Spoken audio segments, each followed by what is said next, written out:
الحمد لله على فضله، الصلاة والسلام على خير خلقه وأشرف رسله، وبعد أيها المباركون. واليوم نتحدث إن شاء الله تعالى عن العدل في القرآن الكريم، وهذه المفردة وردت في القرآن كثيرا، وقد مر معنا أنه من الصعب جدا أن نمر أو نذكر جميع الآيات التي وردت فيها تلك المفردات، وقد سبق أن فسرنا الكثير من آيات القرآن، فبعضها مما مر معنا لا نعرج على إعادته، وإن كان الحديث عن القرآن لا يمكن أن يمل سماعه مؤمن، لكن قدر الإمكان نحاول أن نأتي بطرائق جديدة في فهم كلام ربنا جل وعلا. العدل فضيلة مطلقة لا يتعلق ببر ولا فاجر ولا مؤمن ولا كافر، وقد قيل بالعدل قامت السماوات والأرض، والله جل وعلا نزه ذاته العلية عن الظلم. والعدل معناه في اللغة التسوية، وهو ضد الجور، وقد شاع معناه حتى أصبح بمعنى إيصال الحق إلى أهله. هذا ما يقارب في اللفظ. نذكر آيات 3 وردت فيهن مفردة العدل ثم نفسرها إن شاء الله. قال الله جل وعلا: وإذا حكمتم بين الناس أن تحكموا بالعدل. قلنا بالعدل قامت السماوات والأرض، وقد أمر الله جل وعلا نبيه عليه السلام في المقام الأول أن يعدل: وأمرت لأعدل بينكم، كما في آية الشورى. هنا قال جل ذكره: وإذا حكمتم بين الناس أن تحكموا بالعدل، فيعطى كل ذي حق حقه. نأتي بواقعة وقعت تبين العدل عند المسلمين في عصورهم الزاهية. عمر بن الخطاب رضي الله تعالى عنه وأرضاه في زمنه طلب رجلا يقال له فيروز الديلمي. فيروز هذا أصله من الفرس، والفرس قبل الإسلام بعثوا جيشا إلى اليمن، ثم إن هذا الجيش تزوجوا من اليمنيات، من الأخوات اليمنيات، ثم أنجبوا منهم رجالا، فسمي هؤلاء الرجال يقال لهم ابن الأبناء، كاصطلاح آنذاك في ذلكم العصر. منهم فيروز هذا فأصله من الفرس وأمه من اليمن. لما ظهر الأسود العنسي الذي ادعى النبوة، فيروز هذا قتله. فيروز قتل الأسود العنسي، فجاء جبرائيل الخبر إلى النبي صلى الله عليه وسلم قبل موته بليلة أو بأيام على خلاف في الروايات، فأخبره، فقال عليه الصلاة والسلام يخبر أصحابه أن الأسود العنسي قتل. قال: قتله عبد صالح هو فيروز الديلمي. من الذي قال قتله عبد صالح؟ رسولنا صلى الله عليه وسلم. في زمن أمير المؤمنين عمر طلب فيروز هذا وطلب رجلا آخر، فلما دخل مع الباب الشاب القرشي وهو الآخر أخذ يسابق فيروز في الدخول على أمير المؤمنين. وفيروز من أبناء ملوك فارس، يجري الملك في دمه. أحيانا الإنسان يغلب عليه طبعه، يغلب عليه دمه، فضرب القرشي على وجهه فأدمى أنفه، فدخل القرشي قبل فيروز على أمير المؤمنين وأنفه ينزف دما. قال: ما هذا؟ قال: ضربني فيروز الديلمي وهو على الباب. فلما دخل فيروز على أمير المؤمنين قال: ما هذا يا فيروز؟ قال: يا أمير المؤمنين، طلبتني ولم تطلبه، واستأذنت ولم يستأذن، فسبقني فأصابتني حدة فضربته. فطالب القرشي القصاص، فأخبر عمر فيروز، فجثى على ركبتيه قال: لا غير ذلك يا أمير المؤمنين؟ قال: لا غير ذلك.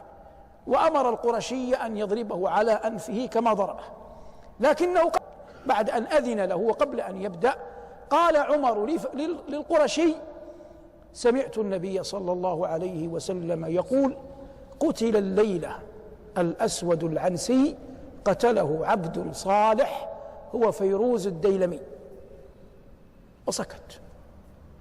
فقال القرشي: أما وقد قال فيه النبي صلى الله عليه وسلم هذا، فإنني قد تنازلت عن حقي.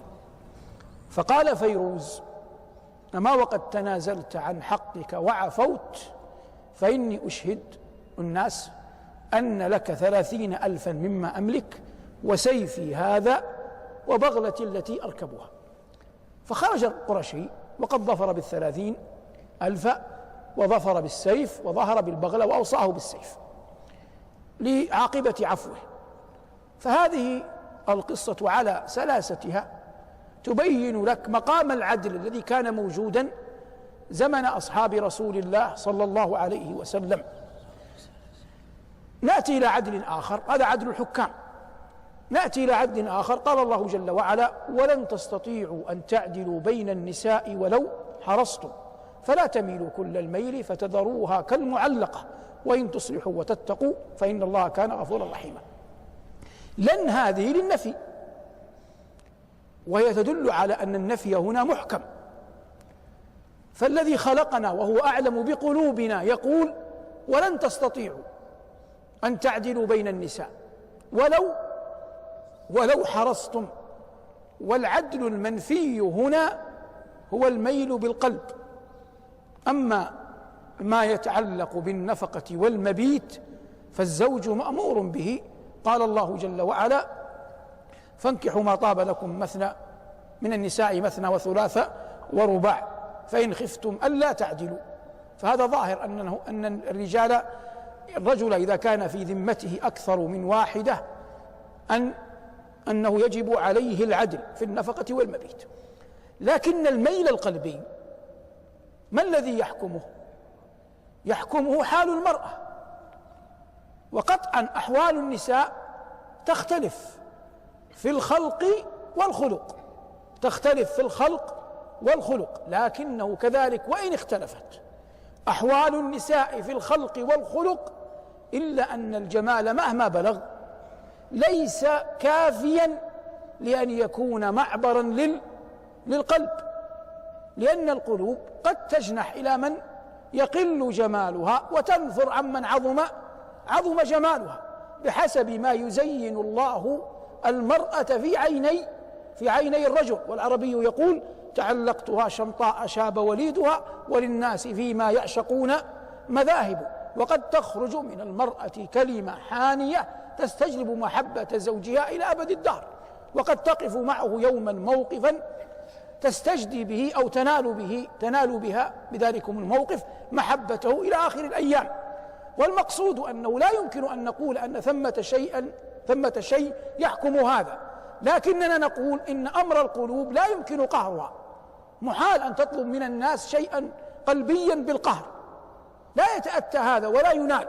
وهذا معنى قول الله، من معاني قول الله تبارك وتعالى في مسائل العقيدة لما أخبر جل وعلا أن هذا لا يمكن أن يتم.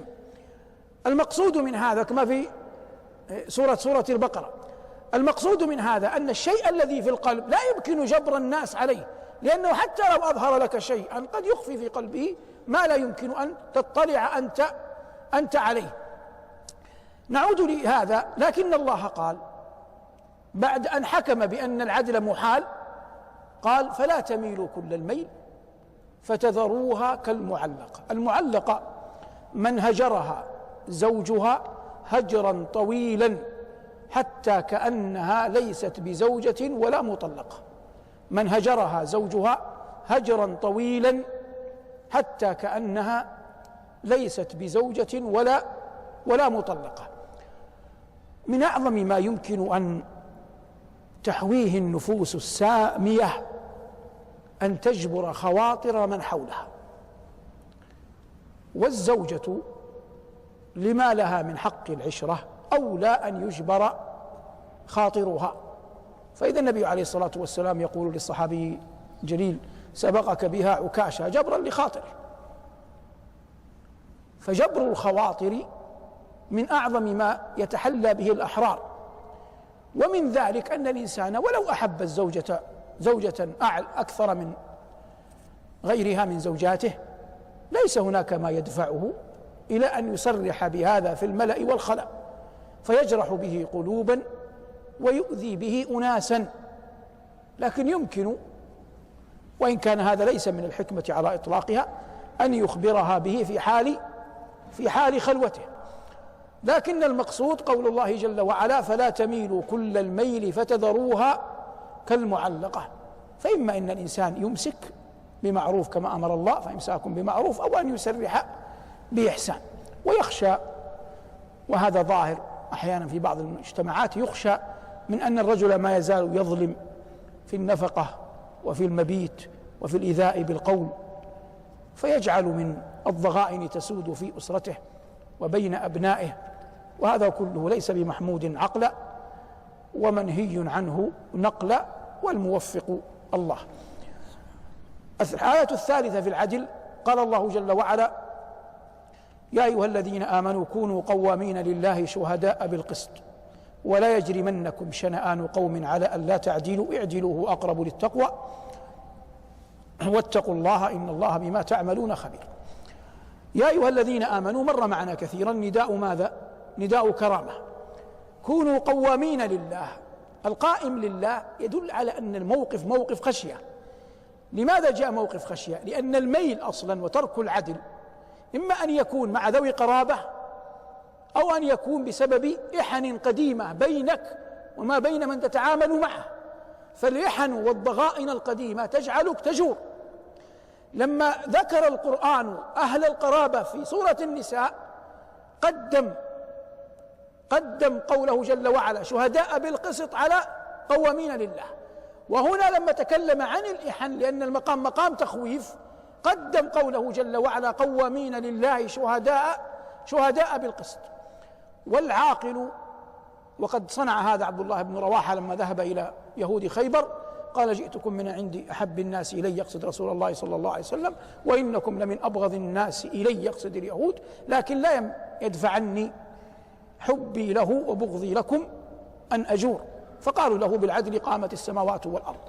فمن كان بينكم وبينه إحن لا ينبغي أن يدفعك هذا إلى أن تتشفى منه، لأن هذا يخالف العدل الذي به قامت السماوات والأرض. ولهذا قال الله جل وعلا لما كان العدل مسألة قلبية قال إن الله بما تعملون خبير. خبير بمعنى عليم، لكن لفظ خبير شاع ارتباطه بالأشياء التي لطفت ودقت، فلهذا جاء بلفظ خبير دون لفظ ماذا؟ دون لفظ عليم، لأنه يتعلق بمسائل قلبية. عمر رضي الله تعالى عنه وأرضاه كان له أخ يحبه كثيرا، يعني عمر يحب أخاه، واسم أخيه زيد بن الخطاب. وزيد رضي الله عنه قتله رجل اسمه أبو مريم السلولي، قتل زيدا، ثم إن أبا مريم هذا آمن وأسلم وحسن إسلامه. فقال عمر رضي الله عنه لأبي مريم، قال والله لا أحبك حتى تحب الأرض الدم. والناس يقولون أن بين الدم والأرض عداوة. لا أحبك حتى تحب الأرض الدم. قال أبو مريم أيمنعني هذا حقا يا أمير المؤمنين؟ قال لا، لأن عمر على منهج الكتاب والسنة يعدل. قال لا. فقال أبو مريم لا ضير إذن، إنما يأسى على الحب النساء، إنما يأسى على الحب النساء. الرجل لا يضيره أن يقول له شخص من الرجال أنا لا أحبك، ولا يضيره أن يأتيه أحد ويقول له أنا أكرهك. قال ربنا يا أيها الذين آمنوا كونوا قوامين لله شهداء بالقسط ولا يجرمنكم يجعلكم تكسبون إثما، تكسبون جرما، ولا يجرمنكم شنآن قوم يعني بغضهم. كنا وما زلنا نقول إن أرفع الناس حظا في العلم أعلم الناس بماذا؟ بالقرآن، ولا ينبغي أن يجادل في هذا. كان هناك عالم تونسي رحمه الله اسمه الطاهر بن عاشور، له كتاب تفسير قيم اسمه التحرير والتنوير. الطاهر بن عاشور رحمه الله مات، توفي عام 93 للهجرة، 1393 للهجرة، قبل قرابة 39 عاما. مكث في تفسيره للقرآن في كتابه هذا 39 سنة، 39 سنة وهو عاكف على التفسير، حتى أخرج للناس التحرير والتنوير المقدمة نشرها في 10 سنوات، وهذا ظاهر. قال في كتابه كأنه يعيش الآن، قال بالنص، وارجعوا للكتاب: والرجل ميت منذ 39 سنة. قال: ومن القوانين، يتكلم عن القوانين الباطلة وأسبابها، قال: ومن القوانين ما يدفع إلى إقامتها ما يمليها الثوار، فيجعلونها فيها من البغضاء والحنق على من تولى الأمر قبلهم، يدفعهم عليها البغضاء والحنق على من تولى الأمر قبلهم. قال: هكذا يكتبها الثوار على من تولى الأمر قبلهم، فيجعلون فيها من العداوات والبغضاء ما لا يستقيم. أو النوع الثاني ما يكون فيه الأوهام مثل ما تمليه الجاهلية أو أعراق الوثنية. الطاهر بن عاشور رحمه الله يقينا قرأ عن الثورة الفرنسية، والثورة الفرنسية والقانون الفرنسي هو أكثر القوانين شيوعا في العالم، وأصحاب التوجه العلماني يقولون إن بالنسبة لهم فرنسا هي المشكاة، هي المورد، هي الأصل. حتى كما قلنا مرارا تمثال الحرية الموجود في أمريكا أهدته فرنسا إلى الولايات المتحدة. ففرنسا عند أصحاب التوجه العلماني هي المنار. لما قامت الثورة الفرنسية، بعد أن قامت كتبوا الدستور، كتبوه بإحن وبغضاء على من سبقهم في الملك، فجاء فيه من الجيف والحيف ما لا يمكن تعديله الآن. والمراد من هذا أن الناس لا يمكن أن يصلحهم إلا حكم الله، أفحكم الجاهلية يبغون. أي دستور يكتب يدونه البرلمان، يدونه الشعب، يدونه مجلس الشعب، يدونه الكونجرس، يدونه الكرملين، يدونه أي فئة، أي ملة، فهو قانون وضعي لا يمكن أن يسلم من حيف أو إجحاف أو خطأ أو ميل. محال أن ينفع الناس، محال أن ينفع الناس في كل شيء. لا يصلح الناس إلا شريعة ربهم جل وعلا. فمن رام أن يحتكم في الناس تحتكم في ماذا؟ بثلاثة: في فروج ودماء وأموال، ولا يوجد حكم قضاء في غير هذا. في فروج يعني عرض أو أموال أو دماء.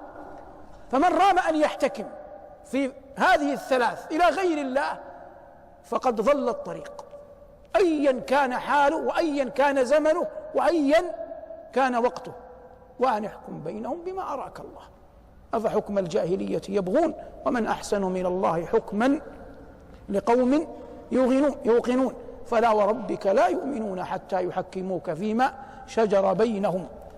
هذا ما تيسر إراده وتهيأ إعداده، وعان الله على قوله حول مفردة العدل في كلام رب العالمين. صلى الله على محمد وآله، والحمد لله رب العالمين.